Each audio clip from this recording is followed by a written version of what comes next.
Welcome back to Making Money Matter, ladies and gentlemen. I'm your host, Kerry Stevenson, and today I've asked the man in the hat, Tim Manger, who is also the author of The Great Asset Shift. The Great Asset Shift. Now, why have I bought this? Is an emergency briefing, and why have I done this?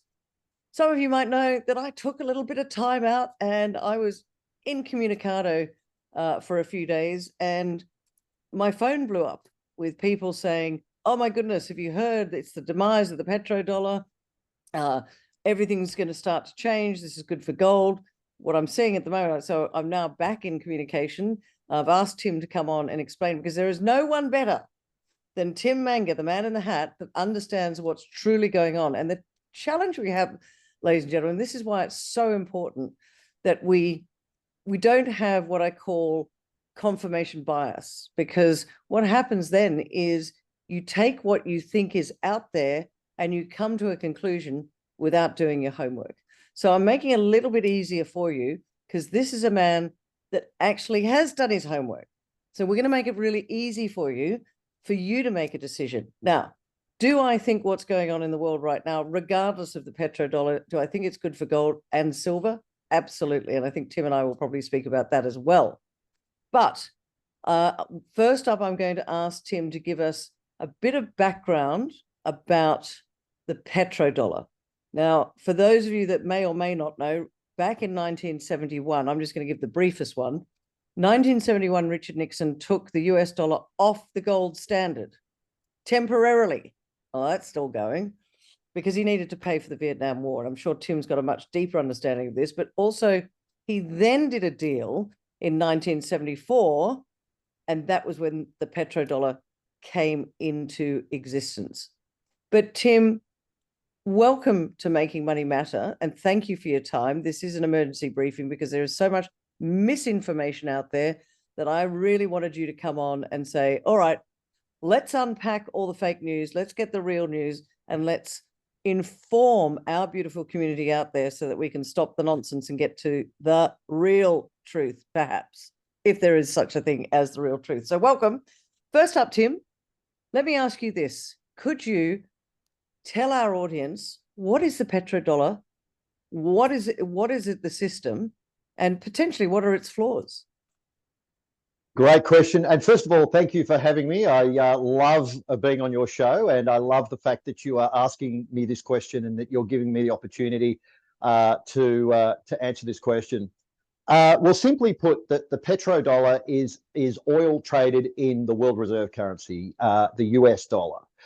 But I just want to take people back a step. And you mentioned that let's just get a bit of background, because in order to understand what's happening right now, if you don't understand what the background of it was, then you're going to get the whole future of this a little skewed. You're right in what you said. The US left the Bretton Woods system in August 15th, 1971. The moment they did that is they essentially ended their bilateral agreements, or sorry, unilateral agreements that they had under the Bretton Woods system with the globe. Essentially, the globe was trading on a fixed currency rate, which was against the US dollar, trading at $35 an ounce against gold at the time. For at least 26 years, the United States enjoyed the luxury of being on something called a wholesale gold standard. This is really important for the US dollar because it's the only thing that gave it any value per se. Sadly, the man in the street couldn't trade gold. It was illegal for the man in the street to trade gold at the time, but at the wholesale level, in order to give this dollar some kind of value, it was pegged to gold. This is a very important part of the petrodollar argument because, as you rightly said, the US dollar lasted just 26 years under that system, under a unilateral agreement where everybody essentially around the world, all currencies were essentially denominated in US dollars. It could be denominated in US dollars.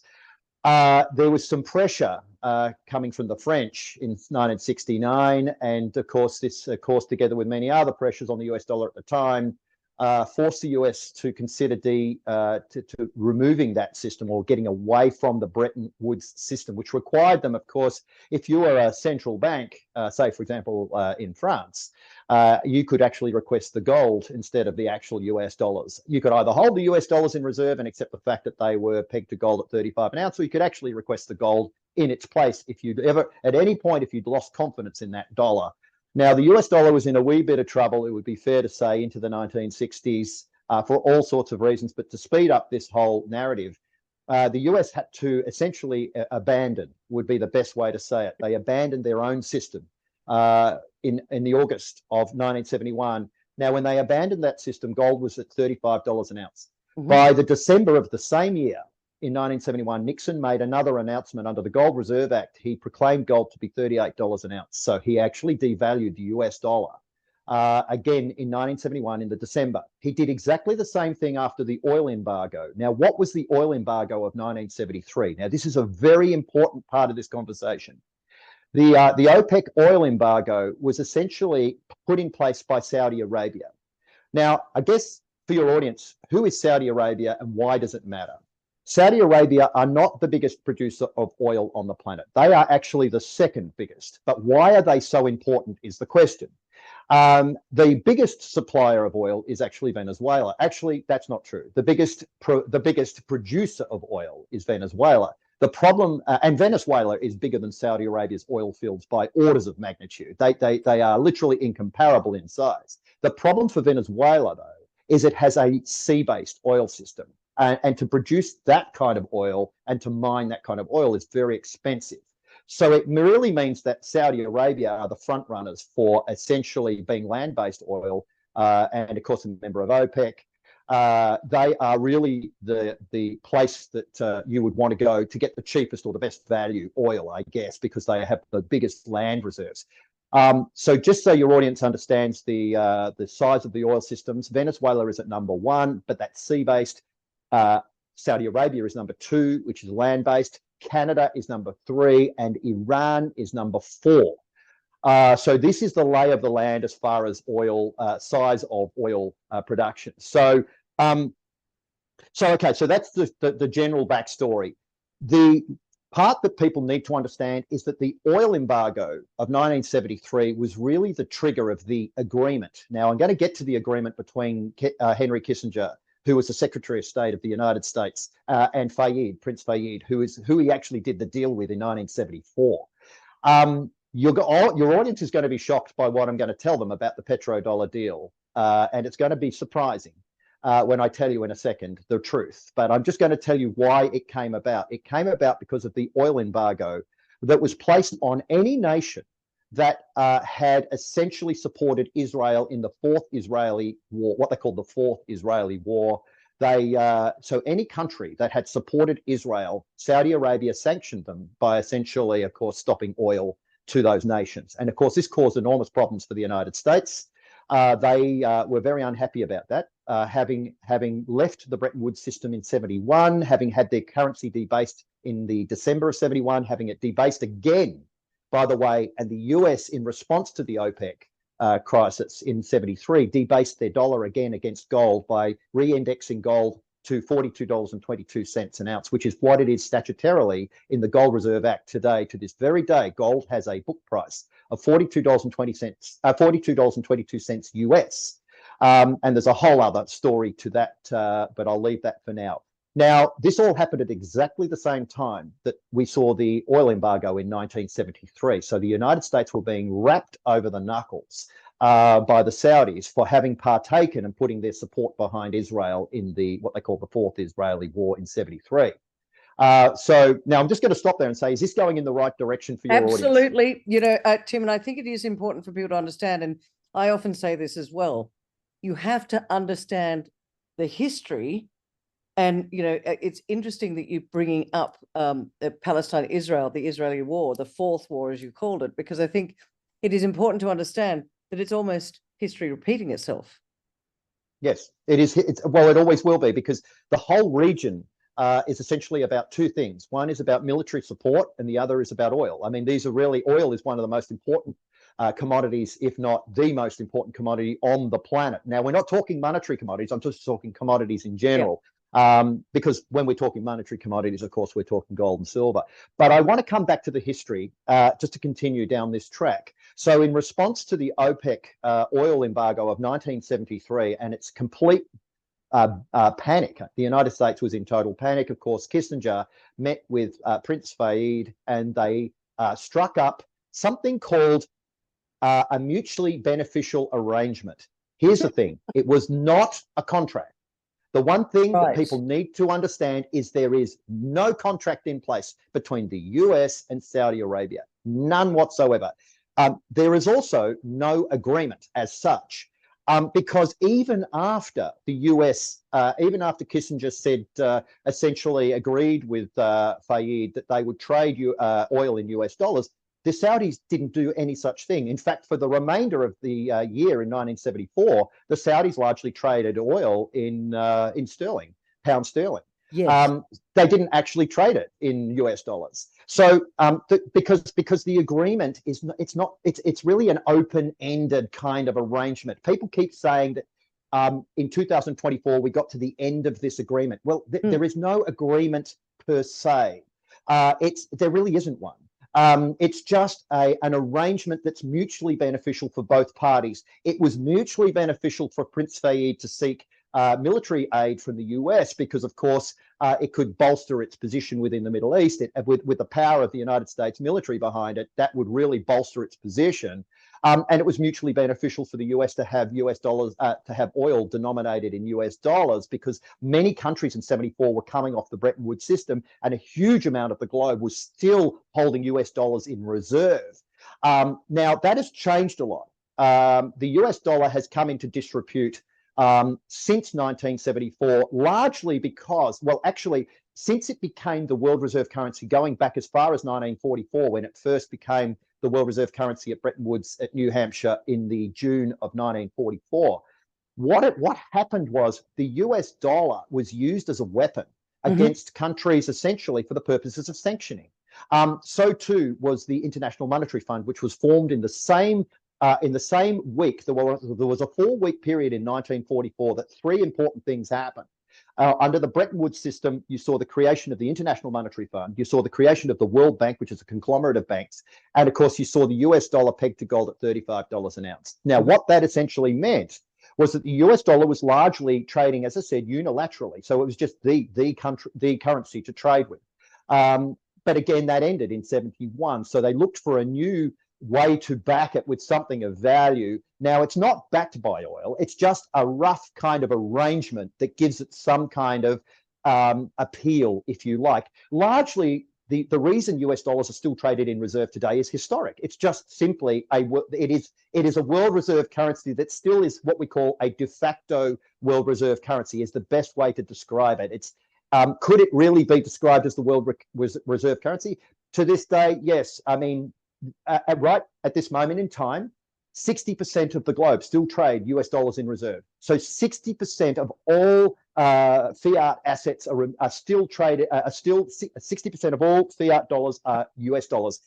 Compare that to 20% is euro, and 5% is Japanese yen and pound, and getting down to the Chinese yuan or renminbi, but the yuan is only 3% in reserve. So what you have now is a setup for something that looks like we're moving into de-dollarization, which is the world wanting to move away from the US dollar. So I'm just going to stop it there and see if you've got any questions that you want just before I go any further. Yeah, I do, because what I want to know is, as I say, I was in a blackout area. I couldn't get the internet. Then my phone blows up with all these people asking me questions.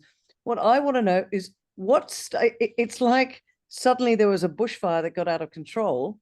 Why now? And why has there been so much disinformation? Because it's felt to me like there's so much confusion out there.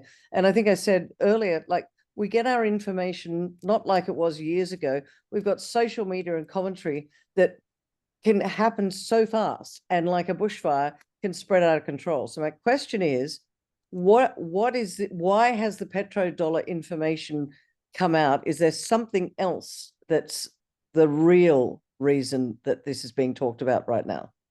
Yes, and it's called BRICS, the BRICS nations, BRICS. The reason this is critical to this conversation, well, there's a few problems. I mean, first of all, the Let me just US explain dollar. sorry to interrupt you, Tim, but let me explain to people. The BRICS nations started off with Brazil, Russia, India, China, South Africa, and it was brought together because they wanted to see if they could, and again, Tim, you can correct me if I'm wrong, they could come together and really come away a little bit from the strength of the US dollar and the weaponization of the US dollars. And there have been more and more countries joining what they call the BRICS nations getting together. But it is Brazil, Russia, India, China, South Africa. Important for you to know that. Please continue, Tim.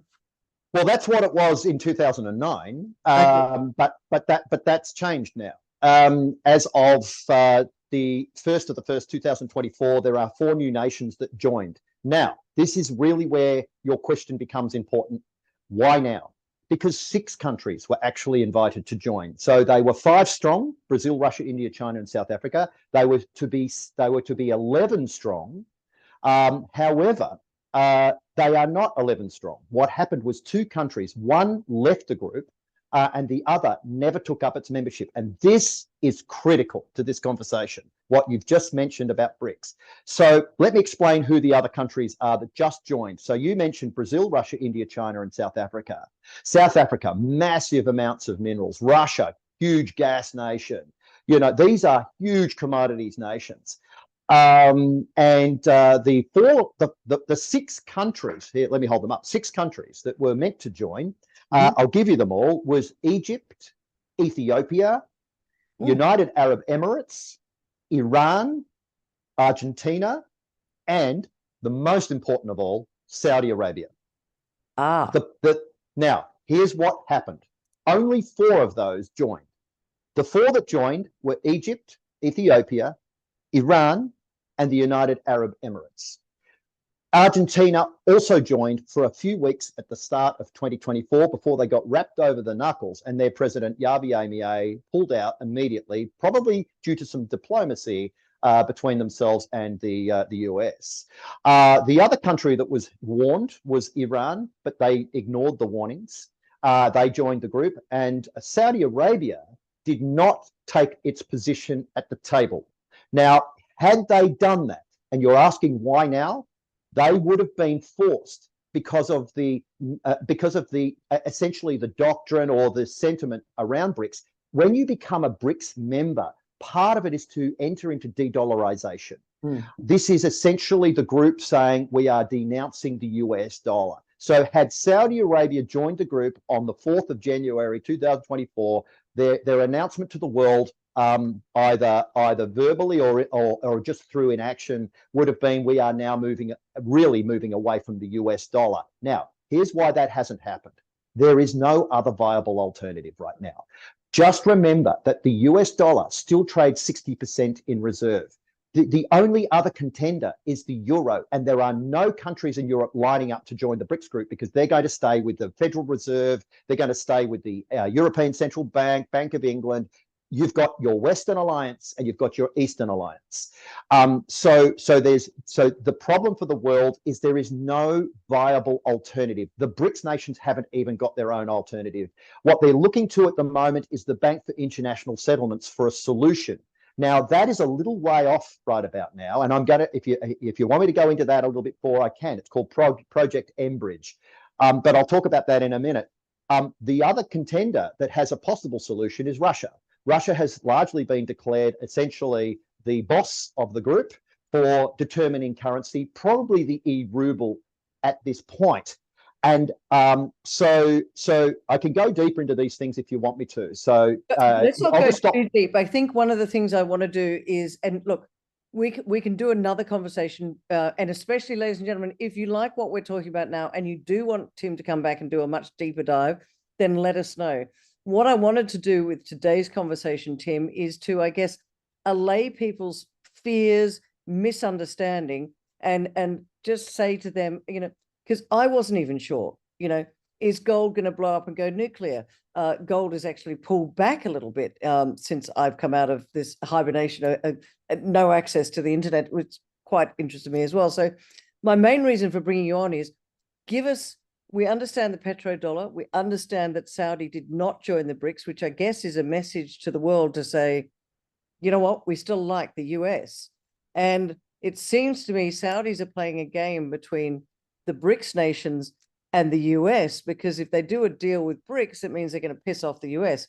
However, we all know that when the US weaponized the dollar by placing sanctions on Russia, a lot of countries around the world went, whoa, if they can do it to them, maybe they can do it to us. So I think there's there's a little bit of there's a lot of countries out there that are saying, well, why do we rely so much on the US dollar? So my question for you in a long-winded way is, should people be worried about things? Do you think that the gold price is going to blow up? I mean, in other words, there, as you said before, there's a mutual arrangement, not an agreement. There is no petrodollar agreement. So there's a lot of fuss and bother about something that is not necessarily what people think it is, and that oil will still be traded in US dollars. And I know that, as you said before, 60% of fiat currency is traded in US dollars. It's very hard to put the brakes on that, number one. And number two, oil is the commodity that is most traded in the world. Oil is the most traded commodity in the world, bar none. So what should people do? Because there was, when I came out, there was a little bit of panic around. So Tim, is it all fuss and bother about nothing? Can they just go back to eating their Wheat Bix and watching their television? Well, yes and no. So do you love that sort of an answer? No, I do. Yes, yes and no. Are we going to see the end of the world reserve currency at some point? I would say not only do we believe that, but the US themselves believe that, which is why they have a secondary world reserve currency known as the SDR, the Special Drawing Rights Currency. That was created in 1969, the very last time that the United States went into panic that they may actually lose their primary world reserve status. They even went as far, when they developed the SDR, which is the Special Drawing Rights Currency, under the International Monetary Fund, what they originally said is, we don't want to call it. They actually originally called it the secondary, that was originally loosely labeled the secondary world reserve currency, but the United States didn't want it to be known as that, because by having a secondary one, it suggested that your primary one may fall over. So they quickly went, no, let's not call it that, because that's problematic. But it's interesting because to this day, the International Monetary Fund, which is based in Washington and sits now under the banner of the United Nations, sits there with its special drawing rights currency, which is a basket of 5 currencies of the last 5 years. And it's the most successful currencies that traded over the last 5 years. And let me quickly tell you which those ones are. The most successful trading currencies of the last 5 years. If we were to see the end of the US dollar today, and they gave up that, we would, and the only thing left on the table was the SDR, which is the special drawing rights secondary reserve currency. It would be made up of the following currencies. It would be the British pound, it would be the euro, it would be the Japanese yen, it would be the Chinese renminbi, and believe it or not, the US dollar would still be in that basket. Wow. So essentially, this would be the SDR as we know it. And the reason for the panic is largely because people, we know that the US dollar has intrinsically 2 cents of buying power compared to its gold price in 1913. It just, gold was trading at 67 cents an ounce in 1913. It's now trading at about 2400 US. And if you do the math, it means the dollar comparatively or intrinsically has just 2 cents left. Compared to its debt, I mean, the US is 34 trillion in debt. The globe is 300 trillion in debt. We have, derivatives markets that are very, very shaky. And of course, the big one is the transition to a new currency type, which is central bank, now being driven by the Bank for International Settlements. And I mentioned earlier, there are 5 central banks that are working with the Bank for International Settlements on a brand new central bank digital currency that will replace current fiat systems. The way it'll still be fiat. In other words, I do not believe that BRICS will be gold backed. I do not believe the next currency will be gold backed. I think it's going to be too difficult to do that. Gold standards are very unsuccessful. We've only had one, and that was that one only lasted 33 years from 1900 to 1933. So, gold standards don't really work, and they work even less when you're dealing with a digital asset that's out on a blockchain. I mean, somebody's going to have to manage the gold reserves, and who's that going to be exactly? So really what I see, though, is a new shift in the value of things. The US dollar, if you look at the value of the US dollar against gold, I mean, it's very questionable. As I said, it has 2 cents of its original buying power against gold in 1913. That's not a good position for the US dollar. And all fiat currencies, when they reset to commodities. Yes, do I believe you'll see gold go crazy? 100%. I also see silver going absolutely insane as well. I see both these monetary Why? assets go. Why? Because the system resets to value. It has, when we reset currencies, fiat currencies have no value. The US dollar has no actual value. It's only because you have the confidence. It's when we are down to trust and confidence. That's it. Now, the problem you've got is when the market panics, the first thing that gets lost is confidence. And the first thing that people do is look for anywhere to park their dollars, other than US dollars. They look for anything that has value.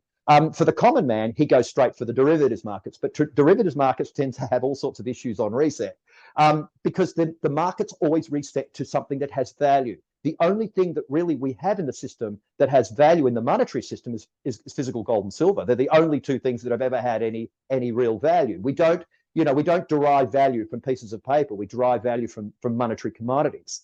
That's where the system goes back to. So the system on reset is reset due to confidence and loss of confidence within the fiat system. That confidence is being driven by the BRICS nations. The world is watching as the BRICS nations clearly step back from the US dollar. The word de-dollarization is now starting to become a household word where people go, de-dollarization, that means we're moving away from the dollar. But what it also means is we're moving towards something else, which is a central bank digital currency.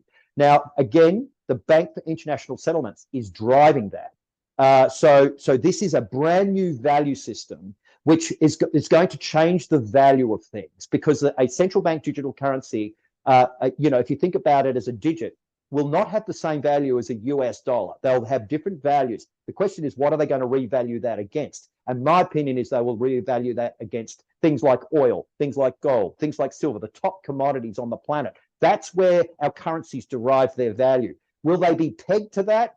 I think that's questionable, but the value of the commodity, the asset, will skyrocket. I have no doubt on this reset, you will see gold and silver, especially without, say, the intervention of the commodities exchange. You may see gold and silver go to numbers that you could only imagine. Okay. That's my view. And that's great, because we don't have a lot of time now. So just a lot of people, a lot of confusion. And I think I said earlier, should they just keep eating their Wheat Bix and watching their television? They need to be aware. So I always say to people, and by the way, ladies and gentlemen, Tim will be speaking at the Australian Gold Conference, which is the 26th to the 28th of August. I know I bang on about it, because the reason I do is because education is part of making sure that you are in control of your hard-earned wealth, your hard-earned assets, whatever they might be. It might be property, might be gold, might be silver, might be nothing. But if you don't get educated and you don't understand, you're just going to be sitting there eating your Wheat Bix and watching television, which we don't want you to do. We want you to get the information. So I want you to come to the Australian Gold Conference. Go to Gold. I'll put the link down below. It's at the end of August. It's in Sydney at Crown. And if you do nothing else, you got to come, because that's where you get educated. And not only that, we can't delve into this really deeply with Tim on the channel today. We'll get him back again, but you can actually go up and shake his hand and ask him the questions that I perhaps haven't asked today. So that is what I would say to you. Go and get yourself, take a couple of days off work if you have to, because education is the key to understanding what's going on, because you cannot understand it by just having a quick look at social media and panicking. That's not what we want you to do. We don't want you to panic. We want you to be in a position where you, as Tim often says, you're going to beat the reset, not be part of the reset. That's really important. We want you to beat it, not be part of it, because ultimately it is up to you what you do. But if you do nothing, that could put you in a really tricky situation. So, Tim, let's finish up with the information that came out. The panic stations that went into a little bit of overdrive was just that.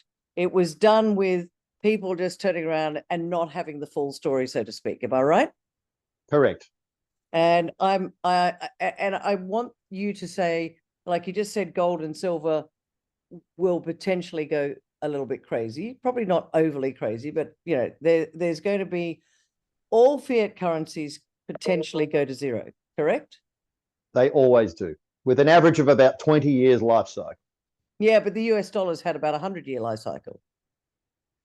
Well, it has. It has. I'm not sure But yeah, let's just leave it at that. Yes. All right. So apart from them coming to my gold conference, what do you suggest people should do? Because the fiat currency is losing purchasing power. Now, there's property.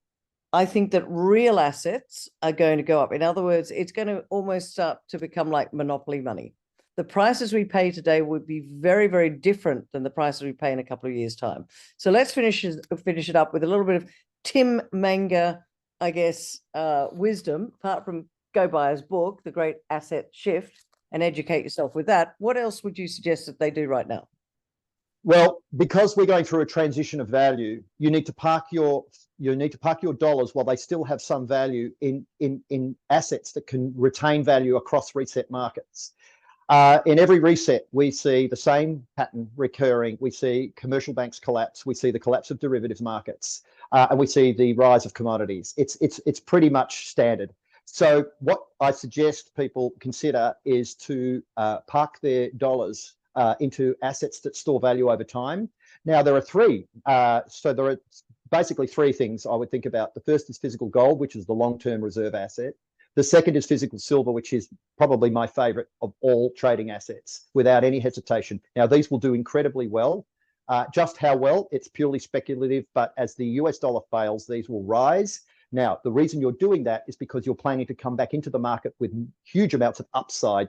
Now, you're trying to build upside in your asset so that you have something to trade, so that when you move back into the market, after the reset, you are picking up assets on the dip, not on the curve. In other words, assets that are largely have been reset and revalued.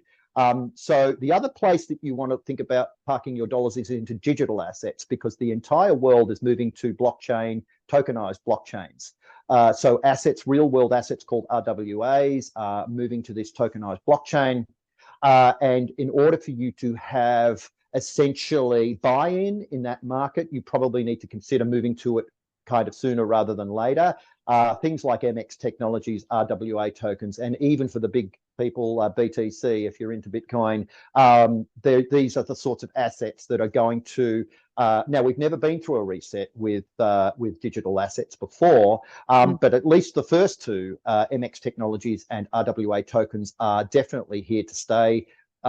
Regardless of all the manipulation and all the stuff that goes on, these are buy and hold, long position kind of assets. So for me, if I was to move away from the system, I would be hesitant with anything that's fiat remunerated. I would move to stuff that sits outside the fiat system that has a different type of value. For example, gold and silver have their own value. They are really the base of our monetary system. They are the only thing that really can be defined as money. And the other one, of course, is digital assets, mainly because they are what we call disruptive, away from the central banks. They're decentralized, and they're generally private. So so this is how you kind of store value, if you like. This is about storing value for the purposes of when the market is reset, then you come back into the market. And if you're into real estate, yes, that's where your value is now here. Your upside is increased dramatically. You come back in and you pick up whatever assets it is you desire in the system that have largely dropped. So your confidence markets, which are your derivatives and your real estate and all these confidence markets, they tend to lower, substantially lower. I don't want to say collapse. That's a pretty dramatic word. As against commodities, which are your stabilizing assets. That's why the central banks have them. That's why we traded them for thousands of years. So yeah, I see. Yeah, that's it. All right. Well, Tim, it's been fantastic to chat with you. As I say at the start, this is an emergency briefing because lots of people getting lots of misinformation out there. Let's put a lid on it. Let's make sure we don't all panic and go running around with like headless chooks. We don't want that for you, ladies and gentlemen. We want you to do things in a measured way, in a calm way, and in a way that will benefit you in the long run. I hope you've enjoyed this conversation with Tim. We will be back again with more information for you. Put your comments below. Really want to get your feedback and let us know what you want to hear from us on the channel. But for now, thanks so much for listening to Tim Manger and for joining us on Making Money Matter. Thanks, Tim. Thank you.